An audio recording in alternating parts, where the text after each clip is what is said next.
Yes, when the final whistle is blown, everything changes. The winner takes it all. The debate ignites. The blame game begins. And suddenly, the missing drawing board is found. This is where the real game starts. Welcome to Augustine's Final Whistle, your premier YouTube sports show where passion meets perspective and every result is dissected without mercy.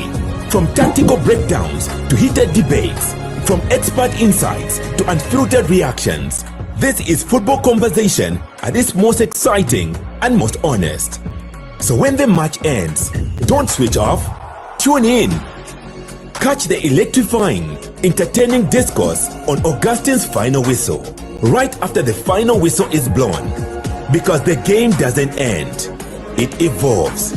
So see us on the streets for live reactions, updates and breaking news.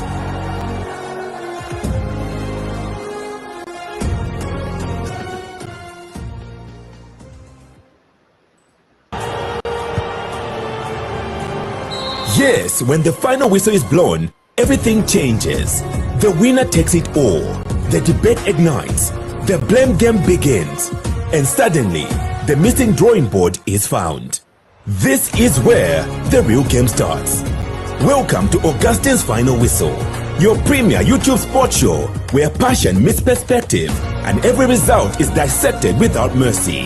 From tactical breakdowns to heated debates, from expert insights to unfiltered reactions, this is football conversation at its most exciting and most honest. So when the match ends, don't switch off, tune in. Catch the electrifying, entertaining discourse on Augustine's Final Whistle, right after the final whistle is blown. Because the game doesn't end, it evolves. So see us on the streets for live reactions, updates and breaking news.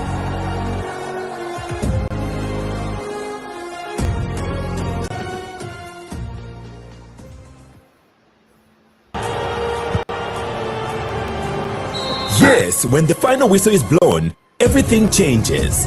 The winner takes it all. The debate ignites. The blame game begins. And suddenly, the missing drawing board is found. This is where the real game starts. Welcome to Augustine's Final Whistle, your premier YouTube sports show where passion meets perspective and every result is dissected without mercy. From tactical breakdowns to heated debates, from expert insights to unfiltered reactions, this is football conversation at its most exciting and most honest. So when the match ends, don't switch off, tune in. Catch the electrifying, entertaining discourse on Augustine's Final Whistle, right after the final whistle is blown. Because the game doesn't end, it evolves. So see us on the streets for live reactions, updates and breaking news.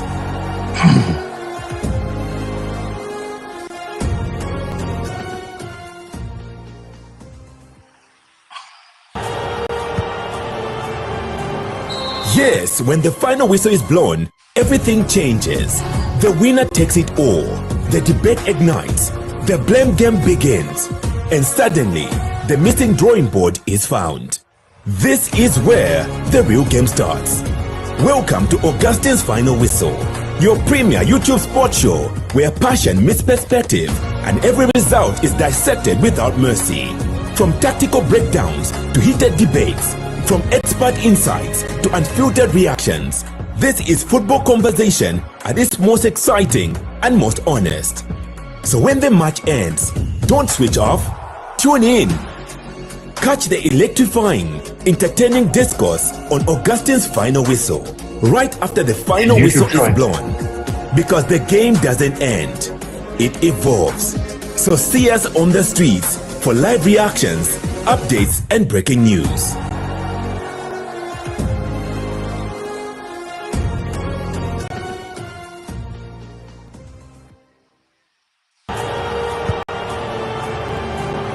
Yes, when the final whistle is blown, everything changes. The winner takes it all. The debate ignites. The blame game begins. And suddenly, the missing drawing board is found. This is where the real game starts. Welcome to Augustine's Final Whistle, Your premier YouTube sports show where passion meets perspective and every result is dissected without mercy.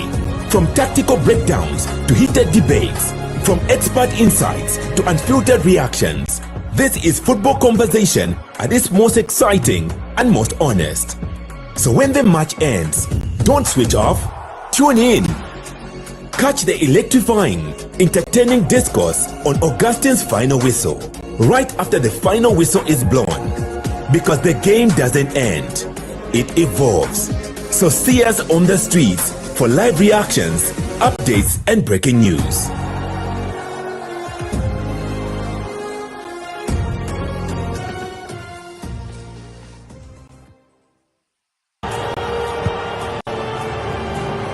Yes, when the final whistle is blown, everything changes.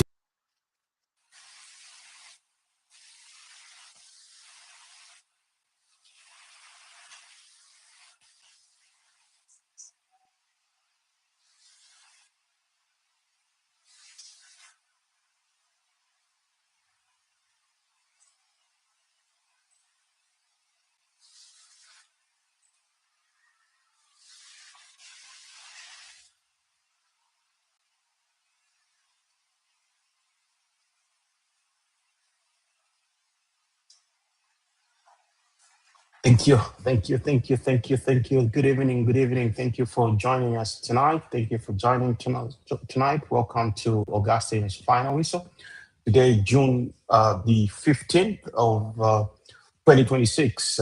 Thank you, as always, for taking the time to join me from wherever you're watching around the world. It's a wonderful day where we discuss some sports news, the ins and out of sports. Like I always say, this platform is dedicated to sports or soccer, and football. But we also discuss various issues cutting across different disciplines and our communities as well as sporting institutions. So tonight, we are looking at the World Cup. Basically, the World Cup is underway. It's a very brief broadcast. Please share wherever you're watching us from. Share so we can have that discussion on the World Cup. I mean, the World Cup has kicked off, and we're seeing some exciting football. We saw just a few minutes ago, maybe 60 minutes, Cape Verde come, up against 2010 champions Spain. I mean, goalless draw. One of the favorites, and the Cape Red team, our African Envoys, were in a very compact display. They held on, and their goalkeeper was in excellent form. They forced a goalless draw. A good result for the African Envoys. I think they already put themselves on a pedestal to get to the round of 32, which is very good. We probably are seeing Ivory Coast in the round of 32. They had a wonderful game against Ecuador last night. They played exceptionally well. Substitution, Amad Diallo, Manchester United, the cape I'm wearing, a wonderful player, came in, finished off, sweet pass, and then gave the Africans the first win. First win, of course, we started off with South Africa, who lost to Mexico 2-0, and then they went on to we went on to the Ivorians last night. Of course, we had a very disappointing result, which has also forced the exit of the Tunisian coach, Sabri Lamouchi, because Tunisians lost 5-1, a very embarrassing defeat, but the Swede were in top form. They played excellent football last night. And I think we are watching some exciting games. So we are here for the World Cup. Just following the events, the Japanese also played in Dallas, drew 2-0 against the Dutch. And again, that was some very, very good football, very determined Japanese side. Their soccer fans, as always, in very, very good spirits. After the match, they cleaned the stadium, picked up trash, and then they went on with their lives. So far, I think for my take, the Koreans have been in exceptional form. I am very impressed with how they played and came from behind to to win 2-0 against the Czech Republic. They played Czechia. The Koreans played Czechia and won 2-1. They came from behind, very skillful players in that team, and I think we are going to see some good football from them. Beautiful football, and so this is preoccupying most of our time at this moment. So sometimes we'll come on air, sometimes I'll not be able to come because obviously we are focusing on the game itself and making sure that we are watching how the teams are performing at this year's World Cup. On the local scene, we just got news that today, Coach Carol Kanyemba, Zambia's under 17 national team coach. The team is about to qualify for the World Cup. The World Cup will be held in Morocco in November and December this year. So the team is about to qualify. They are playing their third round qualifying. They'll be playing Ethiopia in Ndola on the 4th of July. I just wanted to read out to you the 35-member team that has been called up. This has just come up today. We'll be analyzing in the next episode some of the players that have been called and most likely our chances. I think this is a golden opportunity. The team is definitely qualifying for the World Cup. It looks in good shape. Remember that they defeated the Democratic Republic of Congo in the second round. The scoreline was round about 7-1 on aggregate. Wonderful, wonderful achievement there. So the team that Coach Kanyemba has named has got about four goalkeepers. So there's Mary Nyangu from Yasa Queens. We do have Disen Mbewe from National Assembly. Then we have Rukataka Kumbi from Police Staffs, Caro Mwetwa from Bats Queens. Then we also have Deborah Perry from Canaan Sports Foundation. So those are the goalkeepers that are going to play Ethiopia in the third round. So obviously she'll have to trim down the team. The goalkeepers will be trimmed down to 2 or 3. So that will be the final team. And for the defenders, Coach Carol Kanyemba has summoned Josephine Change from Changa Queens. There's also Faith Kaunda from Z Pro Academy. We do have Esther Ngabwe, Gift Mazimba, both coming off Oliver Shalala's team, elite ladies. We also have Tapita Nyirenda, from Driven Queens. We have Susan Mulungwa from Green Eagles, and there's Crescentia Piri.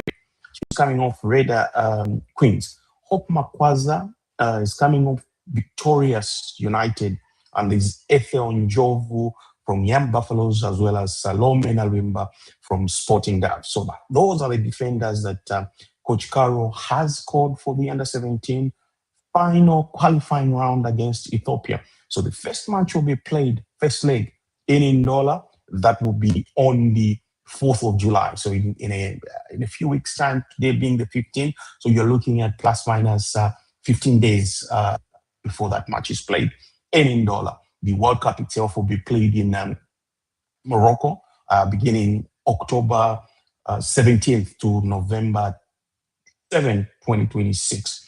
So 24 sides will be traveling to the World Cup, and Zambia is one of the teams that is primed to qualify. That would be the third qualifier. So for the midfielders, we have Natasha Kasema, formerly of ZISD, and Ingwe.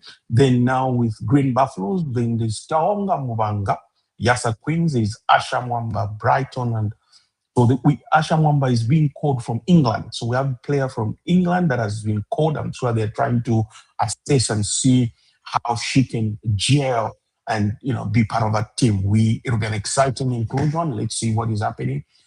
For those of us that follow Zambian football, we will also remember that Brighton is a team where our very own Enoch Mwepu played. Enoch Mwepu was playing at Brighton and Brighton. So he is now coaching I think, the under nines, the youth teams for that team. So we have Asha Mwamba coming in from Brighton. There is also Frida Ndashe from Power Dynamos Queens. We do have Precious Mwewa, Dorcas Mulosha from Candice Girls Academy. There's also Christina Mwale, Mrs. Academy. Very, very good to hear somebody coming off Mrs. Academy. Lot of work going on. I think my good friend Gina there is doing a good job producing an under 17 contribution. There's also Faith Kapilingo, Agnes Mwaka, Lillian Mwenda, all of them from Elite Ladies. So Elite is contributing around about 5 under 17 players so far. Now, not all of them might make the team. Maybe all of them will make the team. But those are the players that have been called for assessment. We do have Astrida Msonda from Lunchu Queens. There's also Fatima Chulu from Nampungwe Queens. For the strikers, there is Grace Piri in Denny Roses. There's Prodia Mwinga from Choma Warriors. There's also Faida Mazua from Elite Ladies. That's a 60th player from Elite Ladies. Then there's also Elizabeth Morfia, Green Buffaloes. We have Melody Yenga, Zesco Ndola Girls. There's also Sharon Luendo from Ingwe Girls, Beatrice Tipupula from Aguila Stars, and then there's Agnes Ondia from Young Green Buffalo. So that is a team, 35 called up for camp, and these are the players that will be under assessment. So remember that this is a team that is going to the World Cup, preparing for the World Cup. So they need to defeat Ethiopia in the coming 3 weeks, under 1 month. That qualifier would have to be played on both ends in Lusaka as well as in Addis Ababa. So should Zambia win over those 2 legs, straight on, they book a ticket to their 3rd World Cup appearance.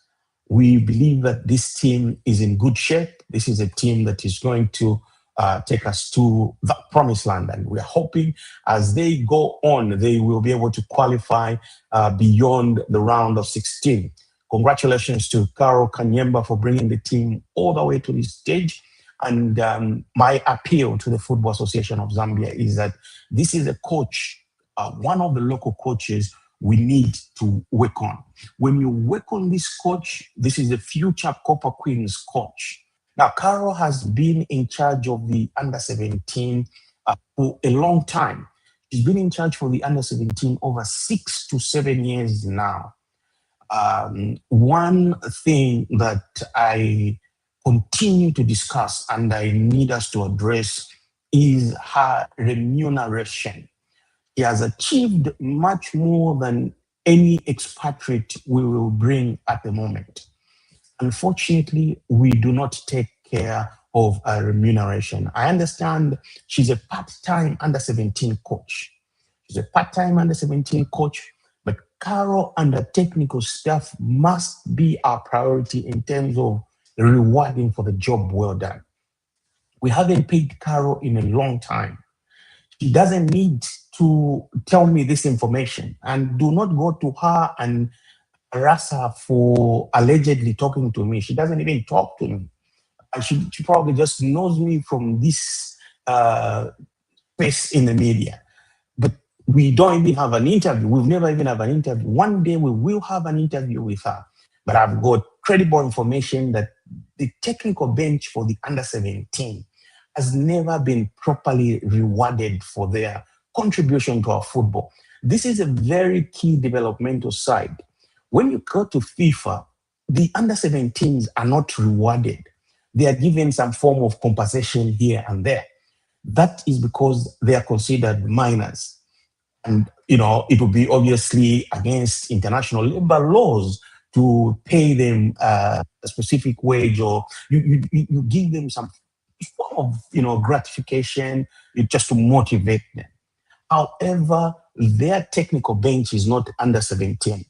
I know that if this has happened to Coach Caro over this period, she's not the only one. I'm aware that we still owe, for instance, Ian Bakala. Ian Bakala qualified the under 17 to the Africa Cup and went on to qualify to the World Cup a couple of years ago. But those are coaches we haven't rewarded. Those are coaches we haven't paid for what they worked. I mean, you look at maybe Dennis McKenka himself, brilliant coach, very good when it comes to developmental issues. Have we rewarded him? He too took the team when was appointed, and he took the team to Qatar World Cup, a year or so ago, last year. But has he been rewarded? Certainly not. So if we are not paying our local coaches at junior national team, how are we going to develop our football?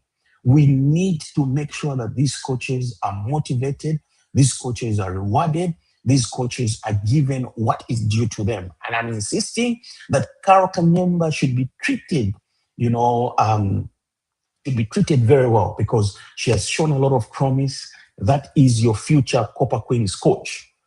As she goes into camp, please, as a country, as a football association, we need to find resources and motivate that technical bench. This is a defining moment for us. The team is almost at their third World Cup, and we cannot continue watching our coaches go to this tournament without being rewarded. We need to focus on that, because that is our future Copper Queens coach. And moving on, I think the Copper Queens are also going to camp sometime this Saturday. They're supposed to be going into camp. Again, we have to mobilize resources. There are very few things you need to do to motivate the Copper Queens. Unfortunately, Nora is still out of the country.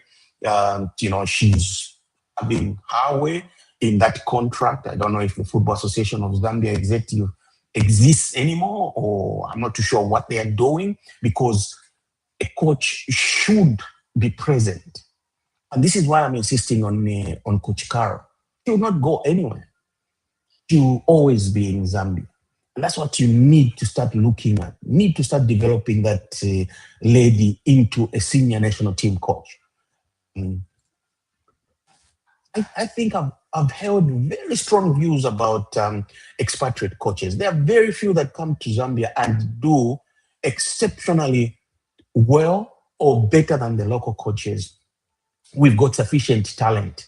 All we need is a coach who's disciplined, a coach who's fair, a coach who is objective, and has got, very good technical know-how on how to mesh the players, both on the men and women side. I think we need to develop our own local coaches rather than rushing into bringing in expatriates here and there, because the talent we have, it's just how we are using that talent that really, really matters. Let's focus on that. And congratulations to Coach Caro Kanyemba on that team. Too many players from elite.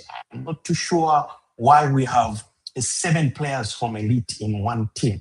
7 or so. I've seen a lot of names in there. Are they the best players? I am doing my own assessment. I will come back to discuss that number of players in the team. I know that the owner of elite is a vocal guy, and Oliver is potentially feared because he's going to talk about the coaches, he's going to attack the coaches in WhatsApp groups, he's going to sarcastically deal with people. So if his players are not selected to the national team, then the coaches are. I understand there are these stories, and some coaches are not in good books with him because they have not selected his players, and he tells them off, he threatens them and stuff like that. But I'll need to know whether those players deserve the places they've been given in that team. 7 is a little bit on the higher side. We will try to find out how and who these players and where they're coming from.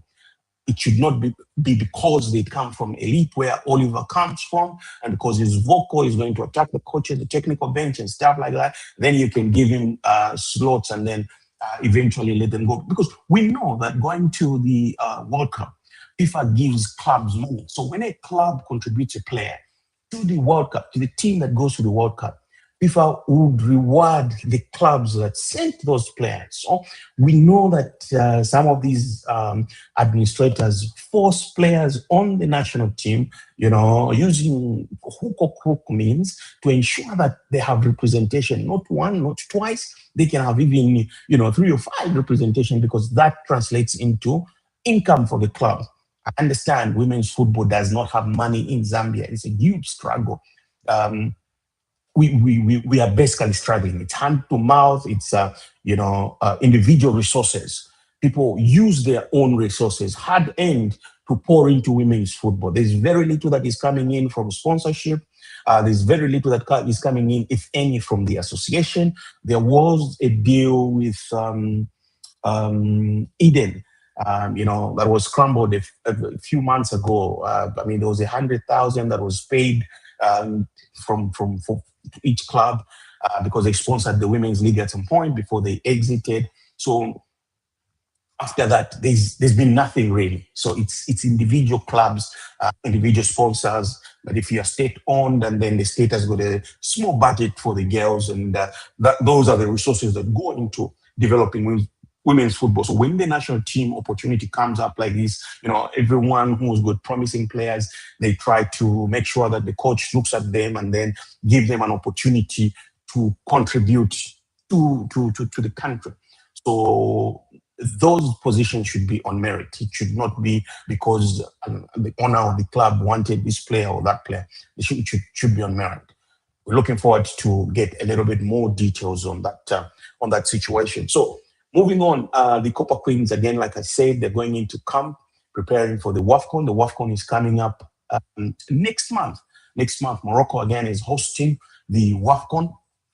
I think this is the last year we're seeing, because I saw that the federation president from Morocco, who's also a vice president at CAF, had said they are now preparing for the World Cup in 2030. So they will not be particularly bidding to host any event. And it gives an opportunity to other African countries to also bid to host these events.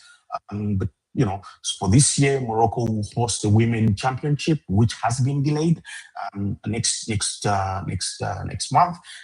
So Zambia would be in Morocco there, and we wish them the very best. I believe that this is an opportunity for us to go to the Women's World Cup.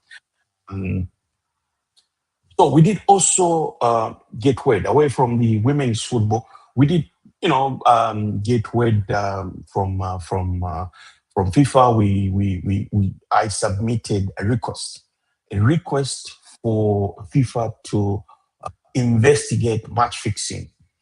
Match fixing is a cancer. Match fixing is against fair play.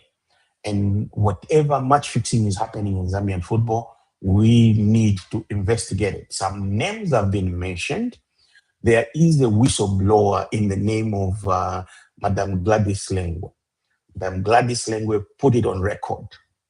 She's a senior referee, and she told the Football Association of Zambia she could no longer continue as Referees Association of Zambia. Pardon me, as Football Association of Zambia Referees Committee chairperson, because of the amount of corruption she was seeing in the appointment of referees, as well as systematic approach to fix matches in favor of certain teams. So she was very categorical, and we want FIFA to move in. We want FIFA to ensure that they help us, because if Madame Lengwe Mwemba resigned on that account sometime in March, by now we should have seen some movements from the Football Association of Zambia. Why is there no movement from FAS? Why has FAS let this situation, pan out without any form of attention? Those are the questions that we're raising. So, for instance, you can build from Madame Gladys and move into the previous administration. The previous administration instituted an investigation into alleged match fixing. So when they instituted an investigation, how far have they gone with that investigation? Who conducted that investigation? What did they uncover in that investigation? How was that information used from that investigation? What measures did they put up for future, preservation of the game to protect the integrity of the game? So all these people must be interviewed by the FIFA, committee that will investigate match fixing in Zambia. We have to eradicate match fixing in Zambia because it is growing and it is becoming cancerous. It will kill our football. There is no way a country can be pedestrian when a very senior referee stands up and says, no, there's something wrong happening to our game. Then you start behaving like it's a jumbo. All of you are just sitting on the chair and looking elsewhere. It cannot happen like that. Remember that when Mr. Andrew Kamanga initiated, and his executive, initiated that investigation, the past General Secretary, then Mr. Ruben Kamanga, announced the suspension of the then referees manager. The then referees manager was even transferred from Football House and shunted where he was not working at OIDC. So now, where is that former referees manager? What has happened to him? What was the story? These are the questions we want. We don't want to speculate, because when we speculate or when we review what we know, the problem that comes in is that we are just targeting certain individuals. We want an independent committee to investigate these issues. We want an independent committee to ask these questions. Because if these questions are not asked, then what we are being told is that match fixing is part of the game. We can all start buying referees. When we go to a football match, whoever has got the biggest pocket is the winner. Is that the kind of football we want? Because look, it's possible. It's possible to walk into a match and start buying referees. But what kind of chaos are we inviting? We're inviting violence. Look at how some referees have been treated in Zambia. Some referees have been badly beaten, especially in instances where you don't have sufficient security. I saw a video last time from Northern Province. The referee was literally, badly assaulted. There was another video from Wapula, the province, referee badly assaulted. Why? Because people, soccer fans, who are key stakeholders in the game, feel cheated. And they are aware that these things are happening. But now you cannot accuse every referee of participating in such schemes. All you can do is to go around, make sure that you protect the game. And the only way you can protect the game is to set up a proper committee. And that is why we have asked FIFA. Why have we asked FIFA?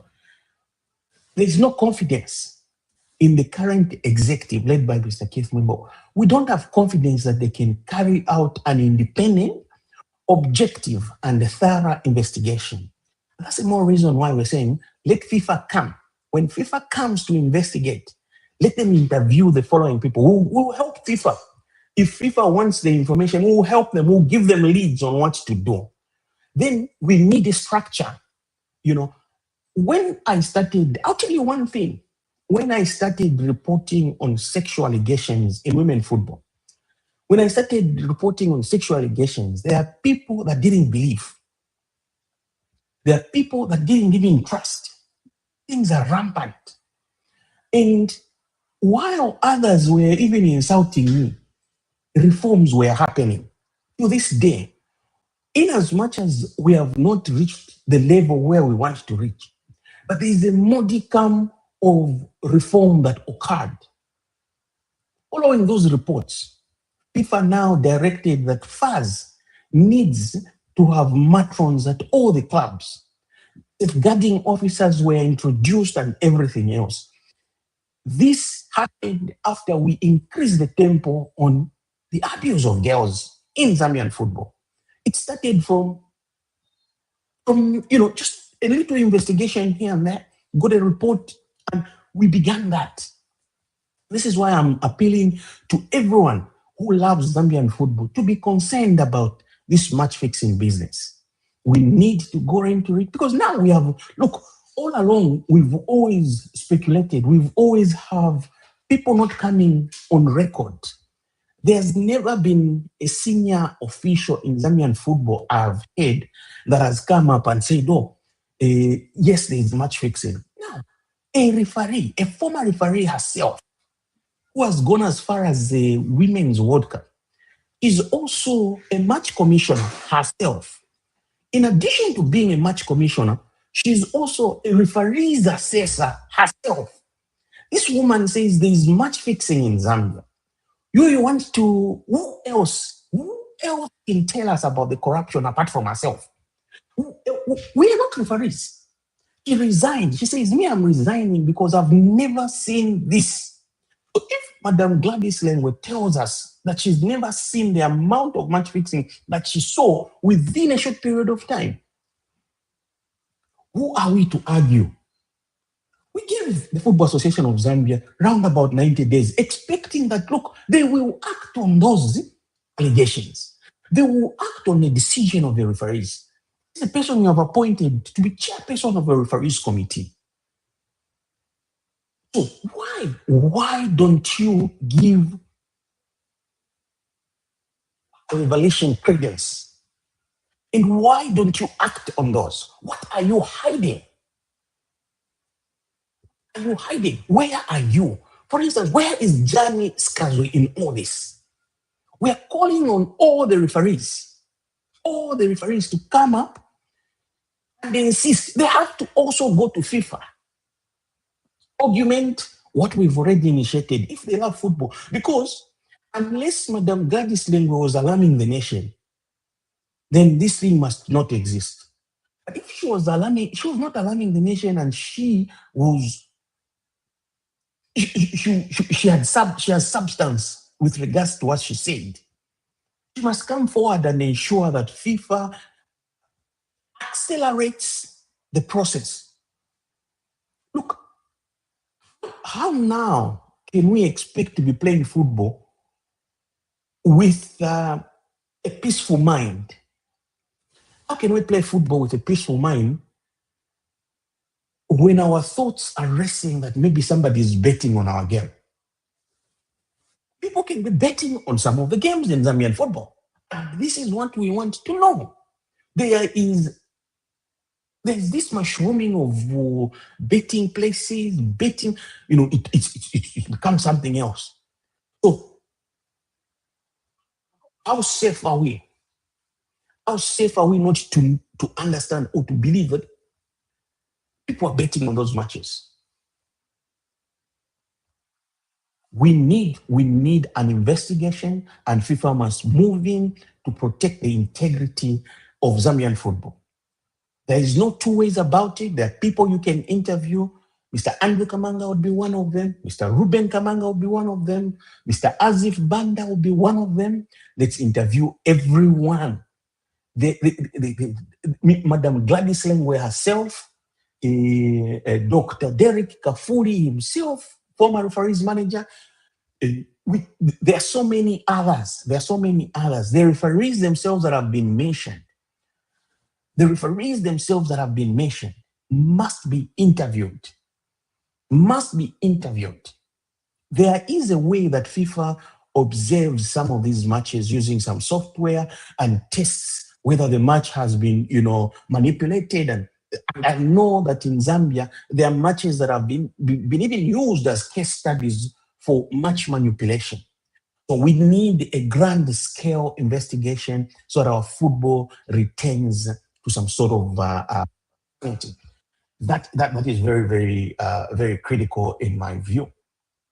So I hope that FIFA will move in. I know that they indeed have already received letter and their movements there. So they're talking about it. They're discussing it. So we want to see some action. We want to see that people are working towards preserving the integrity of the Zambian game. That is very key. There's no question about it. We need it, and we need it done as soon as possible. This is anything else. Very soon we will be inviting you to join us for a discussion, around the World Cup. with some experts that we are probably going to gather together, and let's see how best we can move on that one. So tonight, again, we're looking forward to Egypt. Egypt is playing Belgium. That game should be underway at the moment. So we still have a few games, to complete the first round matches. I think the first round matches should be ending round about. So Egypt is playing. They are already 13 minutes into the game, and we'll obviously have Saudi Arabia and Uruguay around midnight Zambian time. So then it'll be 8 p.m. here in Dallas. It'll be probably about three or four Zambia when New Zealand and Iran will be playing. Those are the games for today. Tomorrow we have France and Senegal. Senegal is playing at 2 p.m. Then we have Iraq and Norway playing at 5 p.m. Argentina, Algeria is playing at 8 p.m. tomorrow, local time, which of course will be the next day on your end in Zambia. And then we have Austria and Jordan also playing around 11 p.m. Tomorrow. Again, that would be the next day in Zambia. So those are some of the games, and we do have the Democratic Republic of Congo against Portugal. We also have England play Croatia. We have Ghana playing Panama in Canada, and we have Uzbekistan playing Colombia on Wednesday. So after Wednesday, now we go into the second round matches. So from the second round matches, we begin to see the shape of the round of 32, which is the knockout stage. South Africa will be playing Czech Republic. A loss for South Africa means that they are headed home. Then you've got Switzerland, Bosnia and Herzegovina playing on that day on Thursday. There's also, that is Group A and Group B. Then Group A, also you've got Mexico, Korea Republic. Looking forward to this game. Korea Republic were excellent. They were excellent in their first match when they came from behind to defeat Czech Republic 2-1. If they win that match against Mexico, then they obviously would be in the next round. So then there's Canada and Qatar on that day. Again, some mouth-watering matches there. So let's see how all this will be panning out. Then the US will be back in action against Australia. Both teams won their first matches. The US were in lovely form with Florine Balogun scored a brace in that game, and they won 4-1. So then Australia, the Socceroos, won 2-0. And so that game will be going on Friday. So those are some of the games that we have. We'll see if we can bring you another edition of this program with a lot more local stuff. In due course. Obviously, the World Cup is taking much of our time and we want to make sure that you too are watching this tournament and you're following it because it is some exciting football. And on that score, I'm very, very grateful that you joined us today. Thank you very much. And remember to keep sharing the broadcast, keep sharing, and then also subscribe on our YouTube channel. Augustine's final whistle for the day is off. Thank you, and God bless you. Shalom, shalom.